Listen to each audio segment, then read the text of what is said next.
Hello আসসালামু আলাইকুম, this মিনাস। কি অবস্থা, সবাই কেমন আছেন? আশা করি সবাই অনেক ভালো। Welcome to another new video. তো আজকে আমরা একটু ঘুরতে বেরিয়েছি আমি আমার বন্ধু মিলে। তো দেন আমরা খাবার খাইতে আসছিলাম। তো এখানে আমরা আসার পর দেন ভাই আসছে, ভাইয়ের কাছে একটা চিকেন চাপ আর একটা হচ্ছে যে বার্গার অর্ডার করছি। তো নোবেল চাপ খাইতে চাইছে এই জন্য, আর আমি বার্গারটা অর্ডার করে নিছি। আর এই রেস্টুরেন্ট আমার কাছে খুবই ভালো লাগে। একটা হচ্ছে যে ইনডোর পার্ট আর একটা হচ্ছে যে আউটডোর। তো আমরা ইনডোরই বসছি। তো ভাইয়া আমাদের খাবারগুলো দিয়ে দিছে, আর এখানে খাবারগুলো মোটামুটি ভালোই। তো আমাদের খাবারগুলো এখন সার্ভ করে দিছে। তো এদিক দিয়ে আমারও চাপ খাইতে মন যেতেছে, কারণ আমি তো বার্গার নিছি। তো আবারও বলতেছি যে আমি একটু চাপ খাই, দেন তুইও আমার থেকে একটু বার্গার নিস।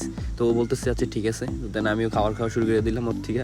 আর এই চাপের সাথে সালাডটা অনেক জোস, অনেক ভালো লাগে আমার কাছে। দেন ওর চাপটা শেষ করার পর দেন আমি আমার বার্গারটা নিয়ে নিছি হাতে। তো ওরা বলতেছি তোর দিব না, বলতেছে যে না তুই আমার বলছিস। তো দেন লাস্টে আমি খাওয়ার শেষে তার অল্প একটু দিছি। দেন আমরা পেপসি নিয়ে খেয়ে এখন আমরা বের হয়ে যাচ্ছি। তো আজকে এই ভিডিওটা এই পর্যন্তই। সবাই ভালো থাকবেন, সুস্থ থাকবেন, দেখা হবে নতুন কোনো ভিডিওতে। টাটা।